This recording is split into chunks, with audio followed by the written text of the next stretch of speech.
دیکھو اللہ تعالیٰ نے جو ہمیں قرآن میں آیات بتائی ہیں یہ سب ہمیں اللہ کی طرف کھینچتی ہیں کہ ہم اللہ کے بن کے رہیں، جیسا جیسے اللہ کہہ رہا ہے ویسے کریں، اپنے عمل کو درست کریں۔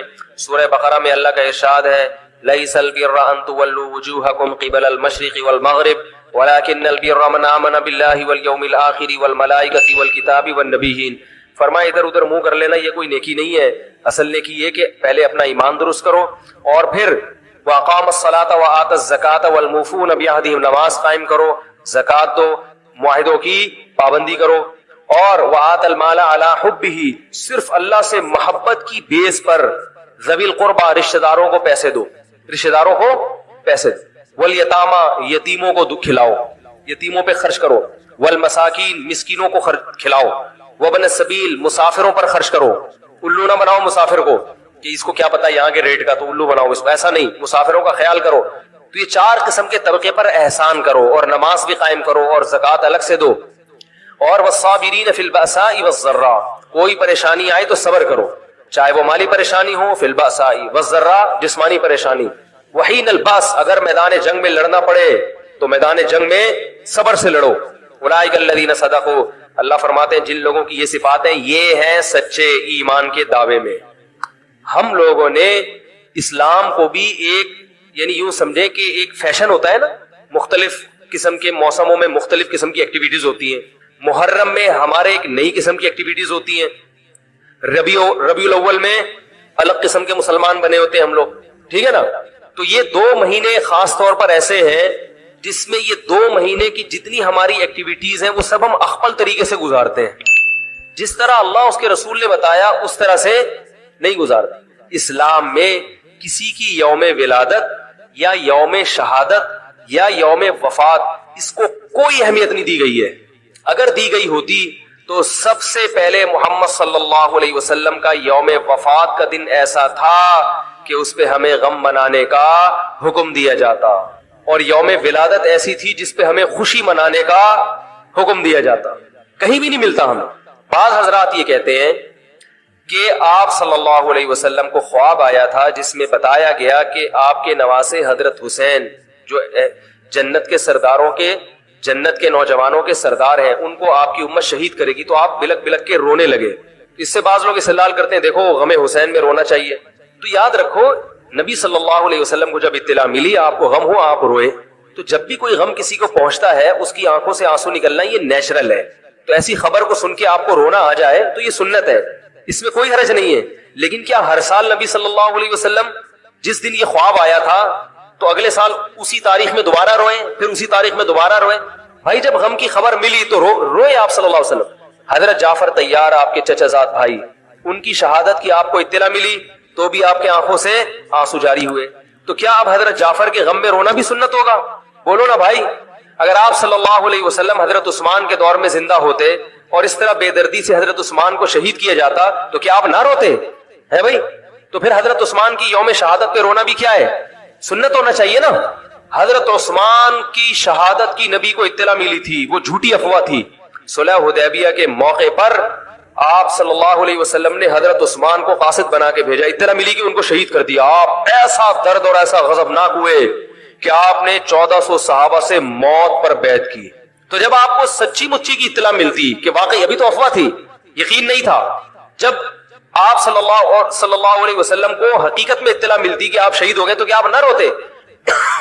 آپ صلی اللہ علیہ وسلم کو اپنی نواسی آپ کی گود میں تھی، اس کا انتقال ہوا، آپ کی آنکھوں سے آنسو جاری ہوئے۔ صحابہ نے کہا یا رسول اللہ آپ تو ہمیں صبر کی تلقین کرتے ہیں، آج آپ رو رہے ہیں، تو فرمائیے اللہ کی رحمت ہے، یہ تو اللہ کی رحمت ہے بھائی، اولاد ہے میری۔ تو کیا جب حضرت وہ جو آپ صلی اللہ علیہ وسلم کی نواسی کا انتقال کی تاریخ آئے گی تو ہم سب روئیں گے بیٹھ کے؟ بولو نا بھائی۔ تو کہاں کی کہاں لگا دیتے ہیں۔ دیکھو ہر بدعت کو جائز کرنے کے لیے نا کچھ دلیل ہر ایک کو مل جاتی ہے۔ تو میں بار بار کہتا ہوں جو شیعہ حضرات ہیں ان کا مسلک ہے، وہ تو صحابہ کو نہیں مانتے، تو ان کا جو مسلک ہے ان کو کرنے دیں، ان کے کام میں ٹانگ نہ اڑائیں، نہ ان سے بحث کریں، نہ ان کے کام میں ٹانگ اڑائیں۔ بولے بھائی آپ کا مسلک ہے آپ کریں۔ میں کہتا ہوں جو سنی لوگ ہیں جن کے اصول ہی الگ ہیں ان سے، وہ یہ سب کیوں کر رہے ہیں؟ بھائی یا تو ادھر ہو جاؤ، شیعہ بن جاؤ، کس نے روکا ہے؟ کوئی گورنمنٹ کی طرف سے پابندی تھوڑی ہے، کوئی پابندی نہیں ہے، آپ شیعہ بن جائے کوئی نہیں روکے گا آپ کو۔ کوئی شیعہ سنی بننا چاہے اسے کوئی نہیں روکتا، کوئی سنی شیعہ بننا چاہے اسے کوئی نہیں روکتا۔ لیکن جب آپ سنی ہیں تو پھر آپ کو ان اصولوں پہ چلنا پڑے گا جو اہل سنت والجماعت علماء نے بتائے ہیں. اہل سنت والجماعت کے ہاں رونا عبادت نہیں ہے. ہاں آپ نے کسی دن کربلا کا واقعہ سنا, چاہے محرم میں سنا, ربیع الاول میں سنا, حضرت حسین رضی اللہ تعالیٰ عنہ کی ایک جو دردناک شہادت کا واقعہ آپ نے سنا, آپ کو رونا آ گیا, تو یہ عین ایمان کی علامت. میرے بیان اب ویڈیو ریکارڈ ہوتے ہیں, پہلے ریکارڈ نہیں ہوتے تھے, آڈیو چلتے تھے. تو میں نے 2 دفعہ زندگی میں پہلی دفعہ جب یہ واقعہ بیان سنا, بیان کے دوران میں بھی رو رہا تھا اور سننے والے بھی رو رہے تھے. نیچرلی آ گیا رونا. پھر دوبارہ میں نے یہ واقعہ بیان کیا, مجھے بھی رونا آ گیا اور سننے والوں کو بھی آ گیا. یہ نیچرلی جو آ گیا. لیکن اگر میں اس لیے بیٹھوں کہ میں روں, آج میں پروگرام ہے باقاعدہ, بولو بھائی, رونے کا, اور آپ کو بھی رلاؤں گا, اور وہ محرم کا واقعہ میں اگر ربیع الاول میں بیان کروں گا تو رونا آ گیا مجھے. تو جو خود سے کسی کا واقعہ سن کے رونا آ جائے اس پہ پابندی نہیں ہے, بلکہ اہل بیت سے محبت کی علامت.